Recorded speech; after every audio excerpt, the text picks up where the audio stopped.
would do. Okay, we're trying this again. Day 6, everyone! So hopefully we can see you when you're commenting. Where is it now? Boop, boop, boop. All right. Hashtag confidence to rise. You got this. So what is going on? Tell us. Are you getting feedback? Give everybody a chance. Like, let's just chat a little bit. Let's build some rapport. Taylor, there she is. By the way, y'all, Taylor reached out. She called us. Yes, she did. Through Facebook.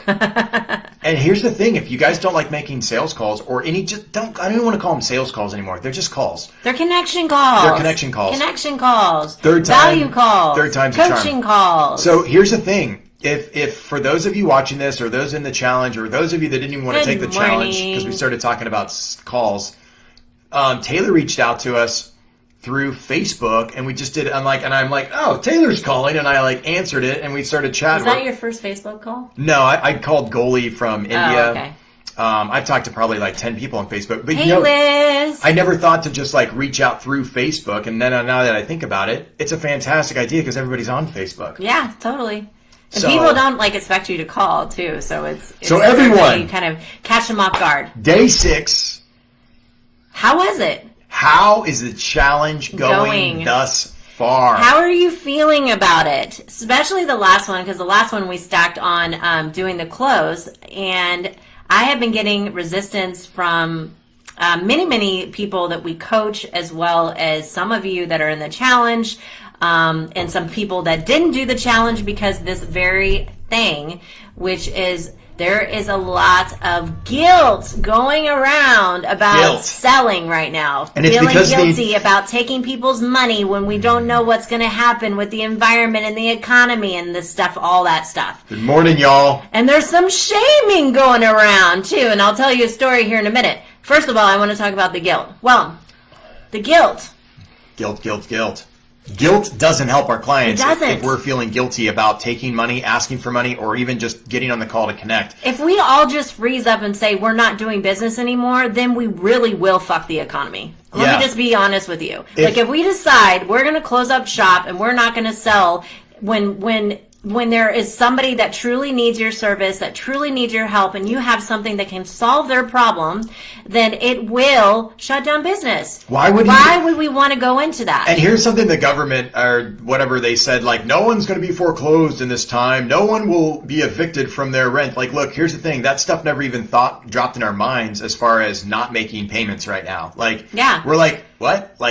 Financially, you move forward, and the thing that's getting stuck is our low-level physical plane emotions, which it's not helping ourselves, and it's sure as hell not helping our clients. So I don't understand how we can have guilt, fear, anxiety, doubt, but I don't understand how we can hang on to those negative emotions. Well, and it's not serving you. And go grow our business and build our business in this time. Here's the thing, by you feeling guilty, and by the way, it's not your fault because, and I say that with putting you back at cause, our society has a lot of programming around sales, asking for what you want, and money. And this is the incubator that's making all this stuff come up to the surface like a dragon and onto people, and they feel this way. And so just realize that this is the perfect opportunity for you to collapse all of your triggers around asking for what you want, charging what you're worth, asking for money, going in for the close, selling your services, and being good with money in general. You go. Keep going. What are you doing? We're good. I'm just closing things. He does this when I get on a rant, and then I lose my train of thought. Go. I'm closing stuff. We have too many things open, and we're going to slow down. No, we're good. So my point being is... Babe, I lost my train of thought. You're doing solid. Just keep going. Guilt, negative emotions. If we aren't helping people let go of their negative emotions. I just got negative emotions, what he does. He goes down these rabbit holes of squirrels, and it's so distracting. Okay, so get focused. So basically... Trainer state. By by buying into the meme around being too pushy, being too salesy, you're actually hurting your client. Because again, we have integrity because we're doing the 5-step sales process. You're because building we're building rapport. rapport. We're asking questions. We're finding the need, and it's not it's their pain point, but it's really their need, their desires, their aspirations, and the problems that they have, and they don't have the tools to solve it right now. And you hold the keys of that. If it is a good fit, if it's not a good fit, then absolutely. Hell no do you sell to them. What you do is you find someone else that can solve that problem and you help them serve them that way. But too many people selling no's. If you can sell them into something that's going to give them a solution. Here's the thing. People don't have tools right now. Most people are very unresourceful. They're in their emotions, which even makes them even less resourceful. And if they don't have their problem solved, let's say if you're a coach and you're going to help them break through their fear or break through their negative emotions they're experiencing from the environment, if they don't let that go, what they're going to do is go to their old thing, which is self-medicating, either through drugs and alcohol. It could be through food. It could be through sex. It could be through porn. It could be through,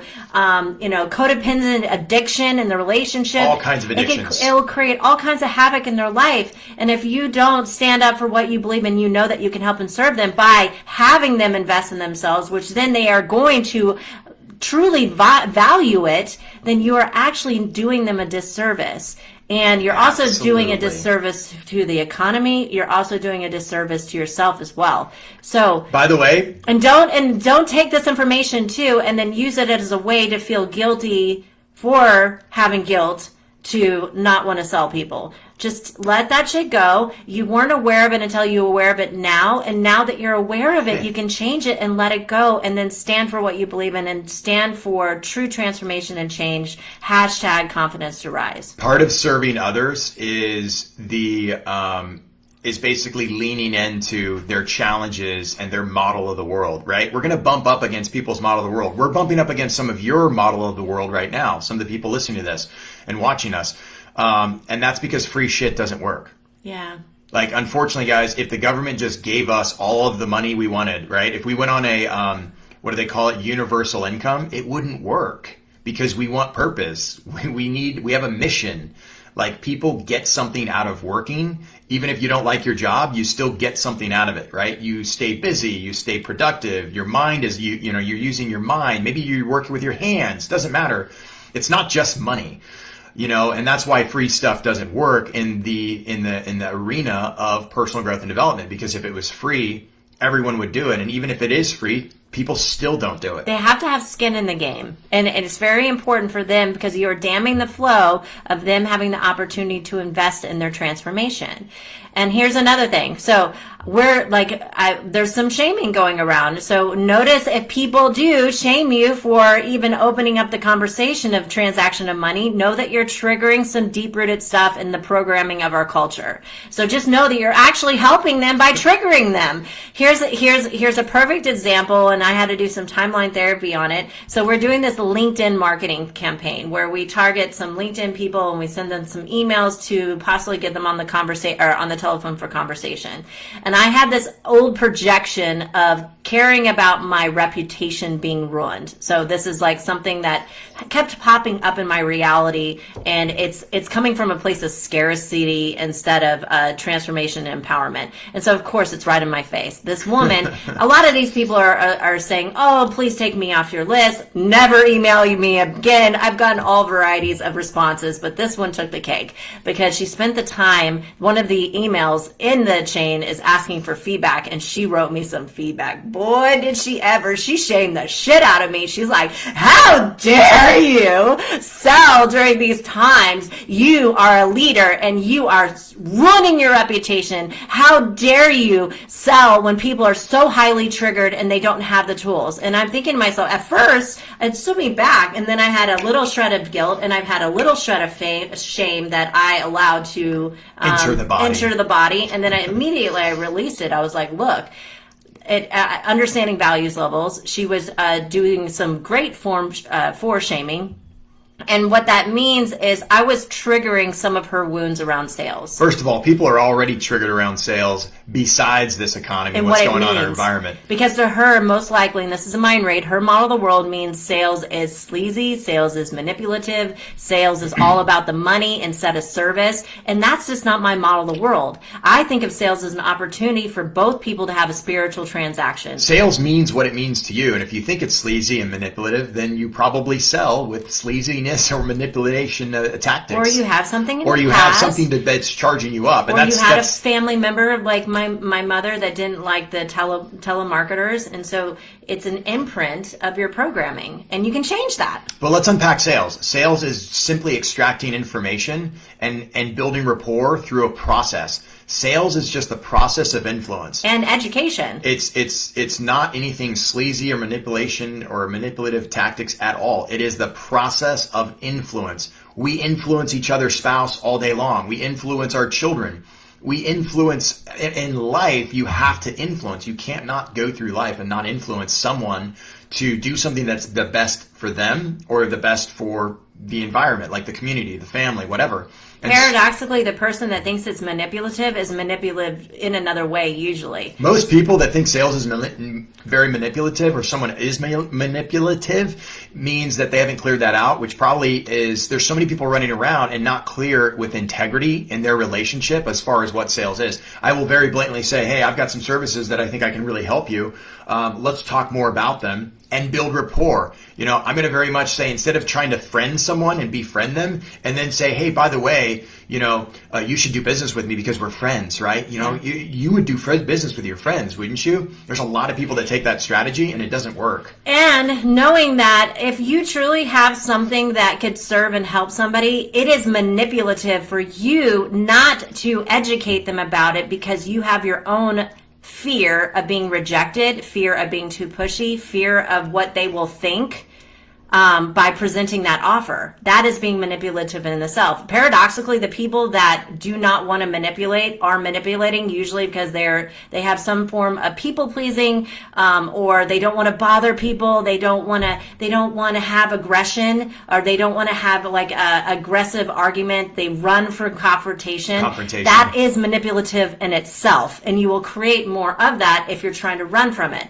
So this is an amazing opportunity. If you feel shameful, if you feel guilty around asking for money during this time, then really look within, really figure out where is that truly coming from and transmute that story into passion and purpose. It is your responsibility to get out there. If you have something that's going to help serve people right now, they need all the help they can get, and it is their right to invest in their solution, and it is your right to charge what you're worth. You know what's interesting is there are more people reaching out and they realize, wow, I don't have all the tools I thought I had in an economy, in an environment like this as far as what's going on.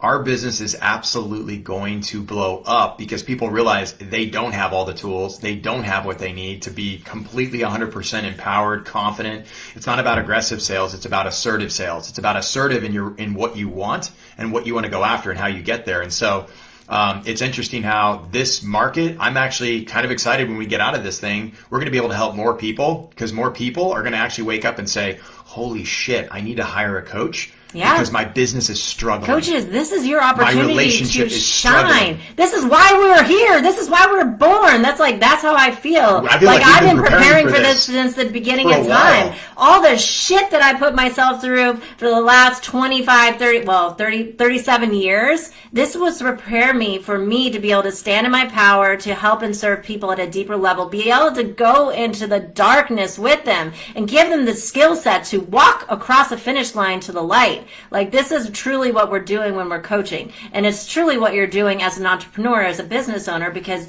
if you are in the business of solving problems, do you realize that? And sales is the beginning of that. So that's why we get all passion and purpose. I love Hannah's comment. I called someone once who went to my workshop to connect with her and see if I could help her in any way. Yeah. She was highly triggered and said, you're only calling me to sell me. I said, I'm not trying to sell you. I should have asked following that. But if I were selling you something you needed, how is that a problem for you? And how is sales a problem for you? Do you struggle with that on your own? The answer was yes, she did. And she was too triggered in her own problem to be ready for a solution. Hey, Kristen, Allie, Liliana. Hey guys. If people are triggered, Dale. the key is to just stay curious and ask questions to help them realize they're projecting their stuff onto you. Staying calm is key, and they'll be enlightened once you help them realize they are blocking their own success. It's so true about money blocks. And especially if you are a coach, then you are here to trigger your clients. I hope you realize that. Like, if you're a good coach, you're going to trigger your clients. Why not start it during the sales process? And if you're because that's where it starts. If you're a coach or an entrepreneur or a business owner, whatever you view yourself as, if you provide tangible, real value, right? A service of real value with integrity, and you show up with integrity, for what purpose do you not want to bump up against other people's beliefs if your service can truly serve the individual, like can truly serve them to get someplace where they currently are not, financially, physically, mentally, emotionally, however that is, spiritually, whatever that is for them. If you know your service can move the client forward to progression as far as a positive turnout, a positive outcome, and help them get their goals that they otherwise would not get, for what purpose do we not lean into their BS objections? We all have reasons. We all have reasons why we don't have what we want, why we aren't content with where we are, why we went through divorce. We all have reasons, right? We all have reasons why we got laid off or why we went into business for ourselves. There are really good reasons. Or are there no good reasons and just results? Yeah. And that's really the way we run our life, is like, okay, we need to take responsibility for all the shit coming into our life and not blame ourselves, right? Not play the shame game, but truly take responsibility and say, okay, I caused this because of I was not clear in my communication, or we were not congruent and aligned in our goal. And so we attracted this client in our life to go ahead and look into our business process and say, okay, there's some things to clear out. We need to hammer out some details, get some better processes, some better procedures. And you know what? The next time we do this, when we launch this or we end up, presenting this offer, then we need to get more clear and be more clear within ourselves. And that's something that so many business owners and entrepreneurs and coaches, they find it extremely hard to take the feedback. When you grow, you get feedback. People aren't happy. You're not going to please everyone in the world. And if you're trying to please everyone, that is an endless pursuit of unhappiness and effing misery. Yeah, and with this specific person that gave me the harsh feedback, maybe that made her feel better. I know that I was bumping up, mind reading, but I assumed that I was bumping up against some of her old paradigms and her wounds. Probably I was bumping up against her values. Every values level of consciousness is going to respond to stress in a different way. Like we talk about this in our practitioner and our master prac really, really deeply. It's the archetypal patterns of people's behaviors and what they think and what they do and what they value. And, a values level 2 and stress like this will go back to their family and stay with their family unit for protection. A values level 3 will take it as an opportunity to steal, cheat, lie, and do its thing. It's just behavior. Yeah, and it's not a judgment. It's just behavior. You will see good people start acting like criminals when they're under stress, and it's just because we're reverting back to their values level. You'll see a values level 4 looking for government to take over and save them. A values level 5 will take an opportunity to make profit in a market like this. Now, an unconscious 5 will just be about the money and taking money and profiteering off of people's trauma. Now, a conscious values level 5 that has enough 6 open will take the opportunity to truly help and serve their clients at the same time, making money and stimulating the economy, because the long term will actually help serve the planet as a whole, and it will also help and serve individuals as a whole, because if you're not charging for what you're doing, then you're actually blocking the other person's transformation. You're blocking them actually truly valuing their problem that they're choosing to solve. Yep. So, just start paying attention to the way that you're behaving, because this is the most amazing time for you to look within. This environment is really... collapse all these triggers that are holding you in the back from being a conscious entrepreneur that is really helping and serving clients, that's profitable, that creates time freedom, life freedom, all the things that we all desire, and also allows your clients to do that. Because if you're not charging your clients, you're not truly allowing them to have freedom. That's true. Yep. Because it's free. And also the environment right now is really, it's shining light on the shadows of where we are. Yeah. Right. And wherever you are, as far as a level of preparation, that's mentally, physically, emotionally, you're going to revert back you're going to default back to that level of preparation, right? In your business, the skill set and the mindset that you have. So many people struggle to make sales in a good market, let alone when a market shifts. What do most people do? They go back to school to get knowledge, to get a degree, to get some kind of certificate, to be able to try to make more money. It's interesting why we don't just do that in a good market. Why don't we just work and grow and personally develop? Some of us do, some of us don't. There's a huge percentage of people that do not find the time to personally grow and develop in increments every week, every day, little by little. It's those little habits, those little efforts done daily over time that make a huge difference. So that's what the sales challenge. That's why we started the sales challenge. So tell challenge. us, how's it going? Nicole, Jason, Jesse, Glenn, thank you so much for joining on. So for those of you Holly, who are doing the sales challenge. And those of you that aren't, then jump in on the tail end of it. We're doing 25 calls a day connected with people so we can help and serve and we can actually stimulate the economy. And it doesn't matter. Like, what better way to solve people's problems? It doesn't even matter if you do the sales calls by telephone or if you do the sales calls by Facebook. The key is that you're reaching out and connecting with people. You're connecting with your heart. You want to connect with others first to say, hey, how's it going? You know, I'm reaching out to see what are your concerns like in your business, your family, what is going on? How can I help you? Is there anyone I can refer you to? And maybe it's just like, I don't know about you, but this past weekend I made a lot of calls and people were just excited that somebody else called them. Besides their spouse, or the situation. I talked to this sweet little gal. She's like, I've been locked up in my house with my husband, and she was the sweetest lady. We talked for like 30 minutes. And I was a random stranger. It was a complete cold call. That's the difference. It's the difference between people that are just in it for profit and selling just to sell to make money selfishly. There's a difference between someone like that versus someone that truly is wanting to serve. And it's not just about you. It's about the collaboration piece. It's about the partnership piece. It's how can you brighten somebody's day up. And also how to refer them to somebody that can truly solve their problem. And that's what we mean by sales. We're talking about the whole entire umbrella of service to the individual you're talking to and really finding the need. And then if it is a good fit, then moving forward. It is your responsibility. How many times I'm going to say this? It is your duty. It is your responsibility to sell people if it is a good fit and charge what you're worth. Because you can't sell without serving and you can't serve without selling. Think about it. If you try to sell someone and not give them all of your packages, all of your services, all of your products, then you're actually selling without integrity. Right? If you knew someone's going to go with a cheaper plan, but it wouldn't make them happy, but the more expensive premium plan would, then that's selling out of integrity, that's selling out of ecology. And by letting them know all the services you offer to let them decide the best package for them, that's selling with integrity. That is actually giving somebody exactly what they need and not something they don't. All right, so accountability check. We want to check in with you. How's it going? What do you need help with? I know Carla is doing freaking amazing. Yeah, you are. Make sure that you continue to comment and post on your page because remember, we're giving away prizes based upon engagement, support, how much results you get, how much you post, and how much you're doing. So, I mean, it doesn't necessarily mean that you have to actually connect 25 people a day. It's are you getting the result or how many times you're supporting your fellow brother or sister in the group. So, and we're giving away juicy prizes and we are so excited to see who wins. Yeah, I'm totally not doing this video in the group. I thought I wasn't. I don't know how I did that. Facebook has been giving me challenges today. What? Yep, it's not in the group.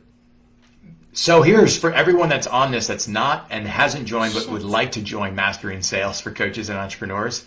Really? We're not live in the group? No, I totally screwed up. All right, well, we're going to post it in the group. Yeah, we will.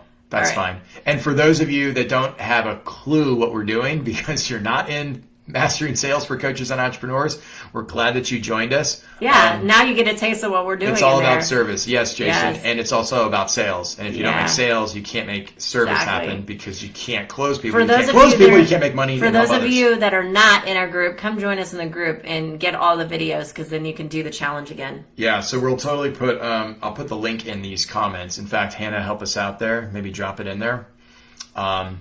So Mastering Sales for Coaches and Entrepreneurs. What we do is we have an 8-day sales challenge going on. And the reason why we did an 8-day sales challenge is because there's a lot of people struggling around how to reach out, how to start connecting.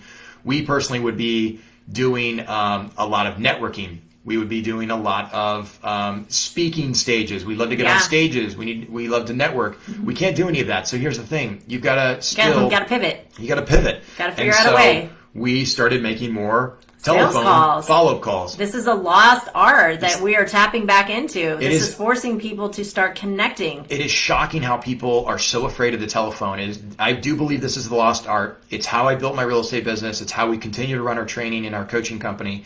And for those of you that are afraid to make sales calls, for what purpose? Tell us, what is it? Is it fear? Is it anxiety?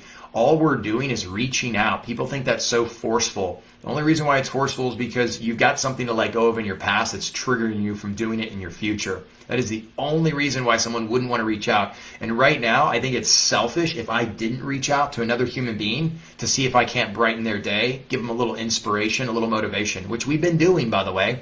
And you build rapport. I don't think people know what rapport is. Rapport is ultimate trust. That's right. It means you don't get on the phone and start talking about all the products you've got. It means like we got to get on the phone and build rapport before we talk about those things. So thank you so much for joining us outside of the group. Good to see you, Jason. And if you would like to join in on this challenge, we have back-to-back videos. Come join us in the group. Mastering Sales for Coaches and Entrepreneurs. Mastering Sales for Coaches and Entrepreneurs. Join the group and get some enlightened personal growth and development daily. Around sales. And lifestyle. And coaching. And mindset. See ya. Thank you so much for watching this video. If you like our content and you want to see more, hit the subscribe button below. We'll be posting videos every single week. And if you want to learn more about NLP or a certification program or even performance coaching, come join us on our website at yagertraining.com, and you can find the link in the description below. We hope to see you on the next video. Thank you.